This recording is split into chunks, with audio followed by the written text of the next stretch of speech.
Whatever you're heading out to do today, bundle up. I feel like we all knew that the beginning of this week was, a fluke, but it still got me used to those warmer temperatures, and now this is a shock. It is a shock to the system. Yesterday, I was getting ready to head out for a walk, and I put on a layer, and I said, okay, probably need another one. And I kept on going, and I kept on going, and I thought, this is probably way too much. And then I got outside, and you feel the wind, and you are thankful for every single layer that you have on. And this is going to be another one of those days. So whatever you have planned today, just prepare for the really chilly temperatures. If you're getting ready to head out right now, and you're wondering if it's any chillier than it was yesterday morning, it actually is. Not by much, just by about 4 degrees here in the Twin Cities. So nothing major. Moral of the story, just another cold start to the day with current temperatures in the single digits. So a jacket, maybe 2, certainly some gloves going to be necessary as you go ahead and head out the door. Some areas in the state have a goose egg 0 as you step out the door.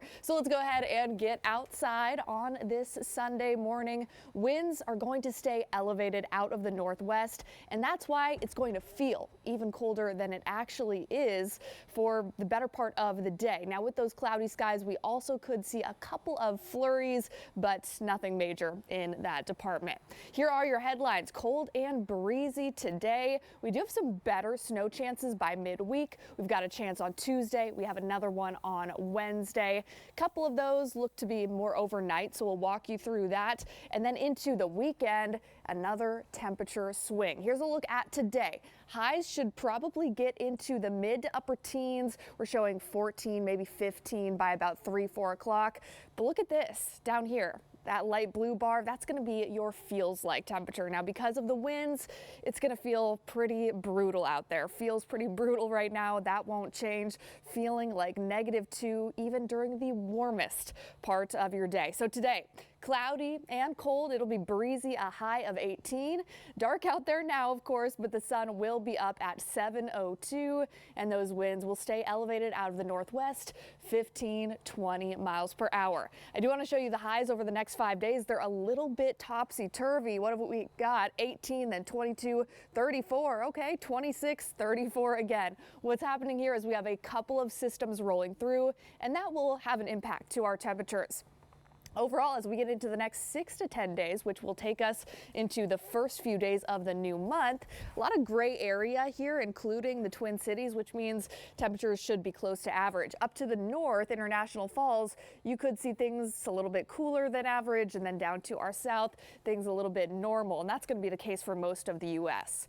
On the satellite radar this morning, pretty quiet, just some clouds swooping through. If we look on out to the east coast, they've got some rain, but out to the west, you can see that low pressure off the coast of places like Oregon. That could impact us a little bit later in the week. So I want to give you a little bit of a sneak peek here. There we go. As we get into Tuesday, that's system number 1. That'll bring us a chance for snow, looking relatively minor at this time. And then we have another shot for snow as we get into late Wednesday night. Could even be overnight into Thursday. You can see that wintry precip moving in. So these are a couple of things that we are continuing to watch as we get into the new week. Here's a quick look at your 7-day forecast. 18 today, 22 tomorrow. We're up in the 30s on our Tuesday. And then we're going to fall into the 20s once again on Wednesday, and then we'll track down those chances for snow as we move throughout the week.